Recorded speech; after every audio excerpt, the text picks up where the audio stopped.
All right, and we're recording, and I really want to thank everyone in the Joyful Vibrant Life Facebook group for your patience and your understanding. For some reason, YouTube was not allowing us to live stream tonight, so Amanda and I are just going to do the Power Half Hour for November 2016 by video conference and have it recorded and give it to you all as soon as we have that ready.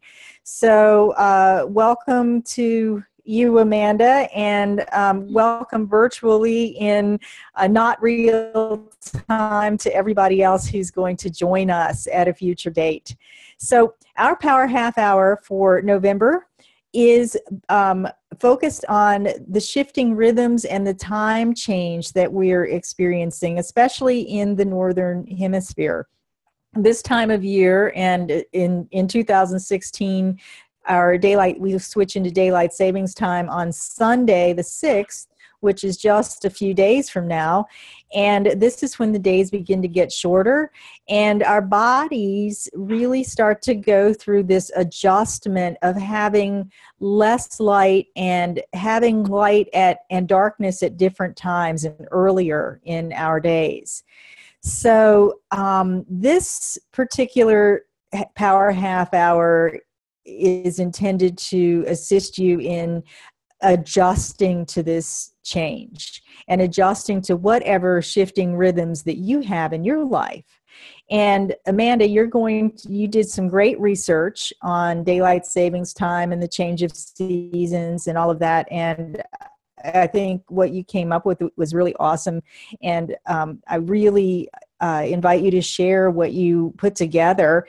And then when you're done with that, I'll take us through a meditation that is designed to assist you in amping up your ability to adjust to whatever shifting rhythms you have. Even if you're not in the Northern Hemisphere, there's a change of seasons right now. And we're all shifting during this particular period for various reasons. So take it away, Amanda. Okay. Well, thank you, Sandy. Thanks for including me again. Well, as Sandy's mentioned, we're going to be shifting out of the daylight savings time and going back to the regular time. And in the Northern Hemisphere, that means that we're going to be falling backwards and supposedly gaining an extra hour of sleep on Sunday morning, or in between, Saturday night, Sunday morning. But really, you're not really gaining anything, because research shows that losing that hour of daylight can also be linked to negative side effects that really affect the mind and the body, and actually energy as well. So I did a little bit of research and wanted to talk about 3 key issues that I found that I felt that were really something that needed to be brought up right now, that might make us a little bit more aware of how we're feeling, how we are functioning when this transition happens on Sunday, what it does to the body, and what it can do also to your mind and to your spirit and your soul and energy.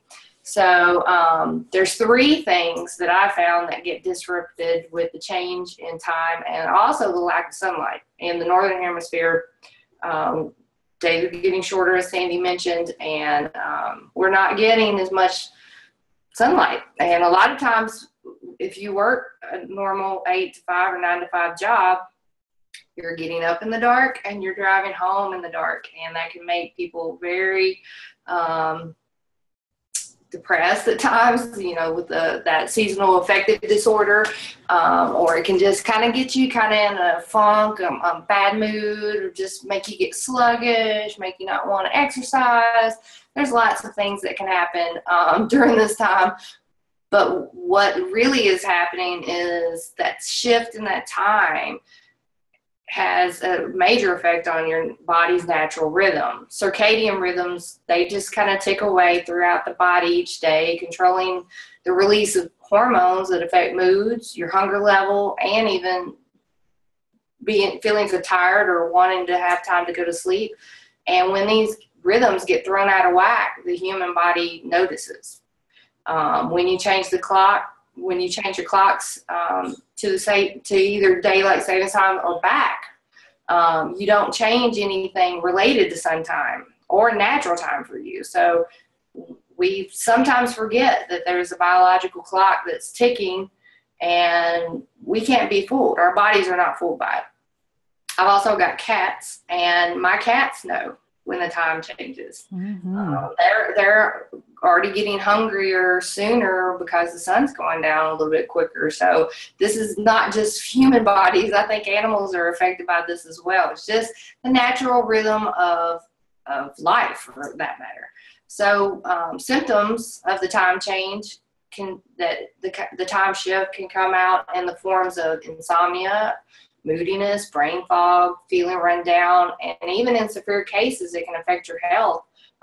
There actually are studies showing that people have more heart attacks and heart problems during this time as well. And people will get run down and get sick pretty easily during this time. So one is our body's natural rhythm, the circadian rhythm. The second thing that gets affected is our mental health and our hormones.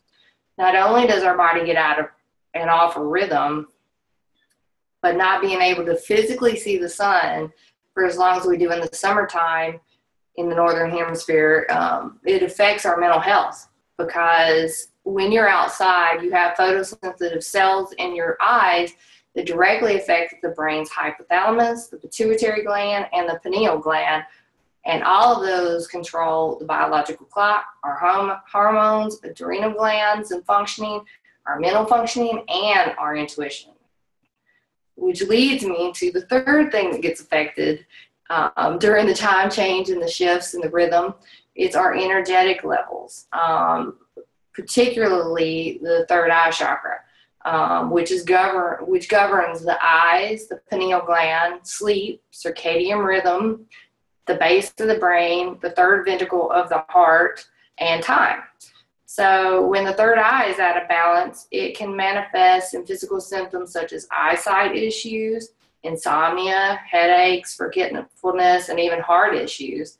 And on an energetic level, it can manifest in distorted perception, racing thoughts, fear of one's intuition or lack of insight, acting without thinking, trouble visualizing and manifesting, and even disconnection with source. Mm-hmm. I'm also a human design specialist, and I looked to see what was going on. And on a human design level, there is one particular gate that's about rhythm and routine, and that's gate 5. And that's the gate of patterns and universal timing. So it's Earth time, and it holds to fixed patterns, rituals, and routines. So what I have found that right now it's in Saturn, transiting in Saturn, so until almost the end of November. So if you don't have this gate defined in your chart, or even if you do, I'm finding that a blessing. I thought it was kind of funny that this is coming up right now with the time change, but ultimately it's going to help us develop a natural rhythm and flow that's hopefully going to help assist us in balancing out more quickly during the time and the season shifts. And I thought that was brilliant when you put that together, and we were chatting about that earlier when we were preparing. For those of you who follow the human design transits, you know what we're talking about with the gate 5 and all of that. And if you aren't following the transits in human design are kind of like the astrological transits, only I think they're more refined. So they reflect what activates us through our energy system as we see it through the lens of human design. And this gate 5, when I first saw it come into Saturn, it's been in for a while. It's going to be in for a little while longer, isn't it? I was thinking, because Saturn is such the taskmaster, it's the energy that requires us to master whatever it is that it's sort of sitting on and nudging and amplifying. And with it being in the place of natural rhythms, I'm thinking, oh, I'm going to be, this is going to be this opportunity for us to really master aligning with the natural rhythms. I hadn't put it together with this whole shift in time change, but it makes perfect sense that it is a blessing to support us in that. So I'm so glad that you came up with that insight and have shared it, because oftentimes when people, especially people who study astrology, if you study astrology or if you're into human design, when you see the influence of Saturn in your life, a lot of times it makes you kind of cringe. So, so in this case, I'll go with your interpretation of that, Amanda. That's fabulous. And it's interesting that you pointed out that we're actually supposedly gaining an hour, because I always feel this time of year that I'm losing time. No matter what, there's this little trick with the clock, but I'm still losing time. Yes. And oh, there goes my phone at just the right time.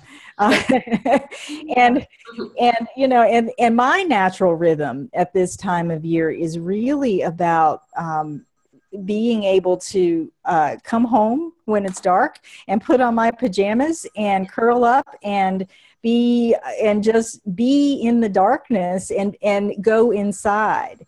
And part of that for me is a blessing as well, to be if I'm able to align with that. It's very nourishing and very nurturing to spend the time with the receding light into the light that's focusing on the light that's on the inside.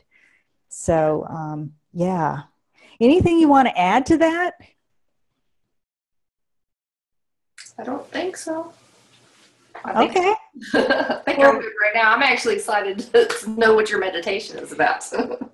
All right. Me too. I need that meditation. Yeah, I get these meditations. I get them in download them in piecemeal. So we'll see how it comes together. I have an inkling, but we'll see how it goes. But before we do that, I want to make sure that everybody knows that we're recording this for the Joyful Vibrant Life Facebook group. And if you're watching this on YouTube, we'll have a link down at the bottom so that you can, if you want to join us and talk about this for the month and come in for the next month's Power Half Hour, you'll be the first to be invited through that group, and you'll have a place to come and discuss your experiences and share in support around our topics. So let's go ahead and get comfortable. Okay. Close your eyes if you're not driving, and take a few deep breaths. One thing that Amanda pointed out is how the receding light at this time of the year and this time change can affect the heart. So as we begin this meditation and focusing exercise, let's focus on the heart first. And just breathe into that heart space. And the heart is the place that keeps time for us, that keeps our rhythm of the way that life force moves through us. So you may be able to feel your heartbeat. And if not, just imagine and know, you don't have to imagine, just know that your heart continuously beats like a drum beat, circulating life force through your body.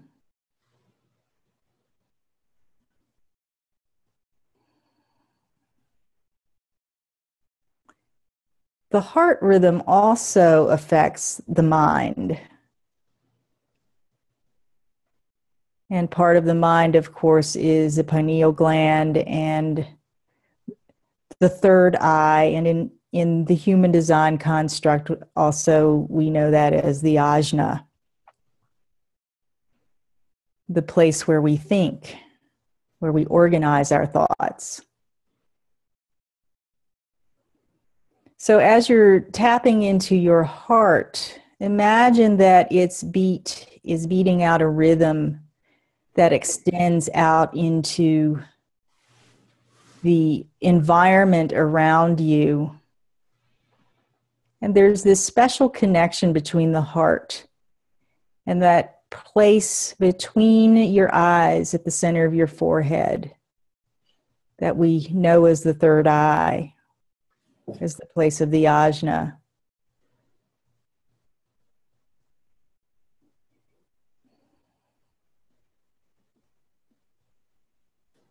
And then follow that extension from your heart to your forehead. And move your attention into the center of your brain.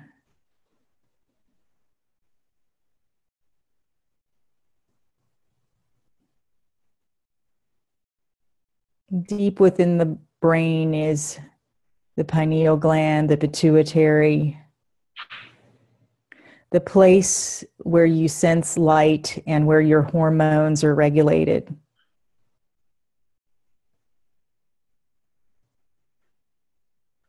And at this moment, I'm seeing it as the pineal, especially as the kind of like a crystal, like a quartz crystal.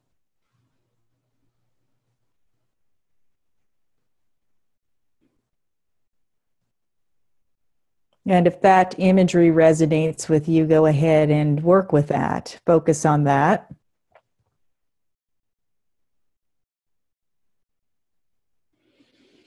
So as you have your attention right there in the center of your brain, just sort of look around and see if there's anything in there that is keeping your inner light dim or cloudy.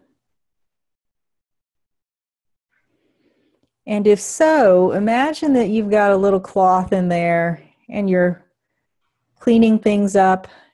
If you see that pineal gland as a quartz crystal, imagine that you're polishing up the crystal.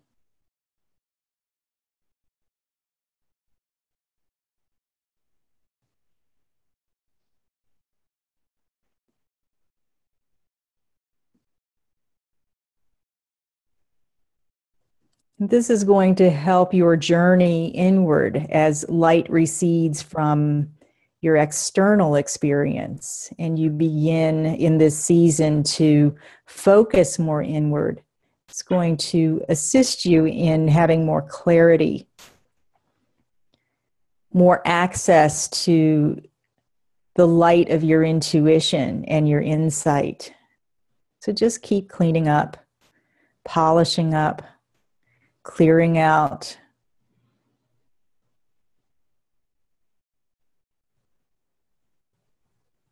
And you may notice now or imagine that there's actually light shining from the inside of you through this crystal, through the depths of your brain. And as it shines outward, as though it's coming out your eyes from the inside.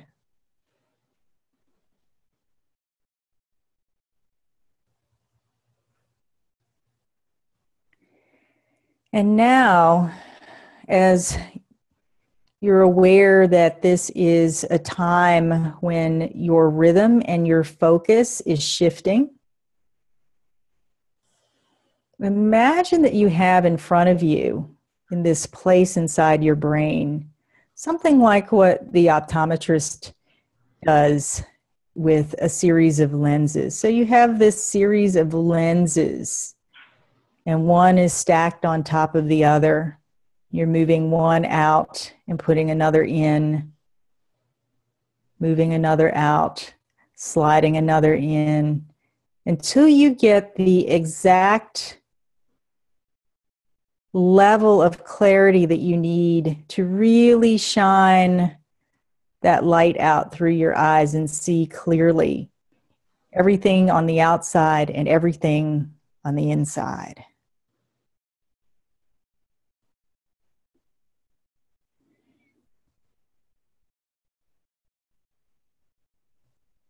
And take a couple deep breaths.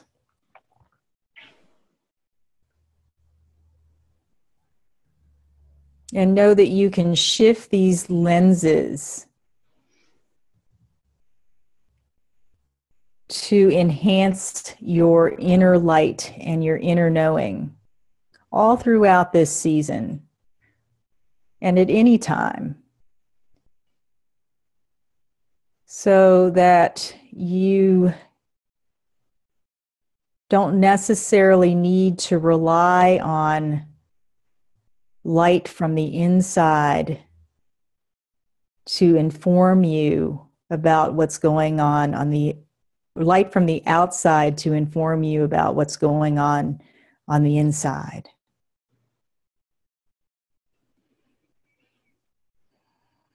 And now take one more deep breath.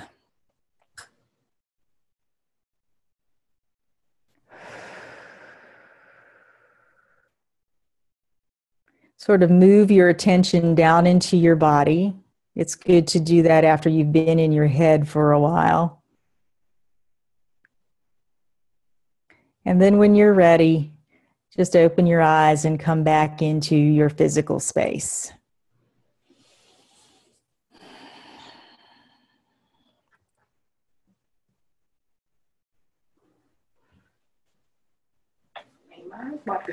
Oh, yes. So, yeah, that's something that if you, and I'm speaking to you who are listening to this in whatever time you're listening in, if you're feeling cloudy about your next steps or needing to go inside to get clarity about something that's out here in your world, or really just needing to tune into your own intuition, your own second sight, this I'm hoping that this imagery and this short meditation can be a tool for you to use at any time that you need to use it. Actually, the lenses were inspired by one of the sessions that I did, the energy sessions that I did. If you're part of the Facebook group, the Joyful Vibrant Life Facebook group, every once in a while when I get the intuitive prompt in the moment, because I'm a splenic person, I'm wired to be instinctual and in the moment. So I've been really practicing following that and following my higher guidance so that when it's time to act on something, I do it. You'll get those notices that, hey, I'm online and I'm going to do Facebook chat energy sessions. And you'll get the information about what that's all about and how it works when you're in the Facebook group. So if that's something that interests you, definitely join us there. But this particular lens imagery came up in one of those sessions that I actually did the other night. And it was very powerful to kind of bring clarity to shifting situations. So I'm glad that that kind of came up again as this meditation was coming together. So I'm definitely going to be using it myself as I do my daily practices, my daily energy practices and spiritual practices to tap in. So hope that helps you guys. I'd love to hear how you're using it. So let's see, is there anything else that you want to add to the flow, Amanda, as we go? Anything you want to add at this point? I did notice that I found some tips that might help us with the time change. Awesome. I forgot to add that in there. One of them was to go. So some people think that because you're gaining that hour on Sunday, that you should stay up later because you're going to be able to sleep in, but your body clock is not, most of the times is not going to allow that. So they said, please go to bed on time. Your normal time that you go to bed, or maybe even a little bit earlier, because your biological clock is going to just go off, and it might wake you up a little bit sooner than you would think that it would. So if you stay up until 2 o'clock when you're supposed to change your time clock and then think, oh, it's okay, I'm going to sleep in, your body is more than likely going to kick you up and wake you up and say, nope, let's get out of bed. And then you're going to be wired all day. So be mindful of that. Maybe. Yeah, so that's the reason why people drag a lot of times. You're Yeah. like, oh, Okay. we're gaining an hour, but Yeah, we do it to ourselves.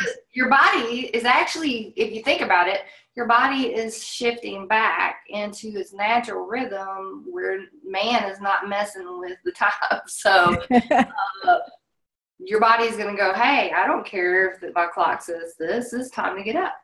Yeah. And it's probably up when you would normally get up. So if you stay up late the night before, or like, oh, I'm going to forget to change my clocks, I'm going to stay up till 2 and then change them and go to bed, I'll sleep in. They're not going to do it. So that was one of the things. The other was to actually, because of the time change and because of the changes with getting darker sooner and lighter in the morning times, as they said, to try to get as much outside time and physically, not like staring at the sun, but without glasses, without contact lenses, without sunglasses or a visor. I guess you could use a visor, but nothing blurring or affecting your vision. Soak in the rays. That is actually helpful for your eyes. And like I mentioned earlier, it definitely benefits your brain. It will keep you from getting the brain fog and things like that. Did they say how long to do that? They said to start increasing your time. Actually now, like starting, with us being on Thursday, they said the week before. So if we start now, like tomorrow morning, we get up and we can kind of get to go outside and see the sun. Even if it's cloudy, you're still benefiting from that as well. So if you are able to go outside and have a little bit of time every day, physically seeing the sun without sunglasses on for a short amount of time, it'll help you transition a little bit quicker when the time change really starts kicking in on Sunday. I mean, it's already dark out here. It's been dark for almost an hour. So, my brain's already, this whole month, it's been like that, is where, it's starting to get shorter, getting dark earlier anyway. My brain is kind of kicking in. My cats, like I said, are getting affected already. So, and I was even off on our time for tonight. So I was already like adjusting my time. So that was the other tip. And I don't remember if there were any more. Those were the main ones. Yeah. Try to be mindful and to try to take care. Oh, that was the other one. If you have a chance to sleep in a little bit next week, if you can either add 10-15 minutes to your sleep time, it's going to kind of help you shift and not be in that slow, sluggish mind funk that you can get in when time changes. You won't feel so jet lagged, because that's ultimately what's happening, is we're getting kind of jerked around and feeling jet lagged in the timelines when we skip a timeline, shift a timeline. Wow. Yeah. And definitely, this would be the time when we would open it up in the chat, or, read your chats about what you would do or what you do to allow yourself to shift into allow yourself to be supported by the natural rhythm shift, and what you would do or are doing differently or do as a natural routine that helps you through this transition.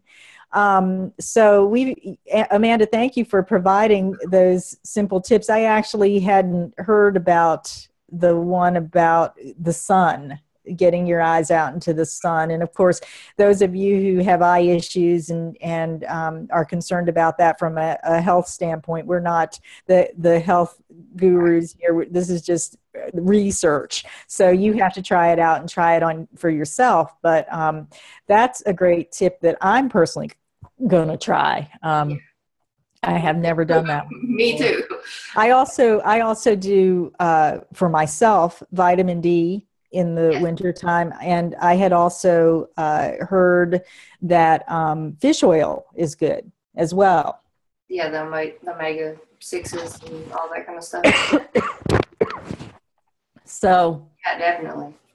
I usually amp up on a lot of my vitamins. If in the summertime you're kind of out and you're doing things and you're soaking it in through your skin and your eyes and your brain and everything else. In the wintertime, I usually amp up all of my vitamins, all my essential things, and kind of get ready. Not to necessarily hibernate, but there is a part of the fall and the winter that's kind of a seclusion and reverting in and kind of assessing things and looking for what you're going to do towards the new year and that kind of thing. So I get started around now.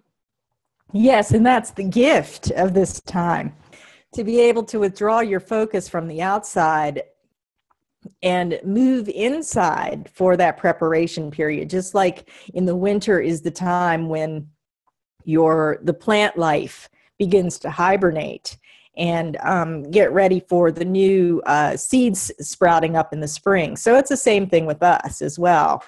So it's just getting through this man-made transition that can be a little bit challenging. So I hope that this has given you guys some good inspiration to carry you through this transition. I feel complete. Do you? Yes, ma'am. Great. So we're going to sign off. Thank you, Amanda. Thank you, everyone who will be tuning in and contributing when we get the recording up. And my intention in this month is to get the YouTube issues straightened out and find somebody who can actually fix that for us so that we can get back on live in December. Okay, so I'm going to sign off, and we will talk next month. Okay. Have a great month, everyone. Bye. And have a great month, Amanda.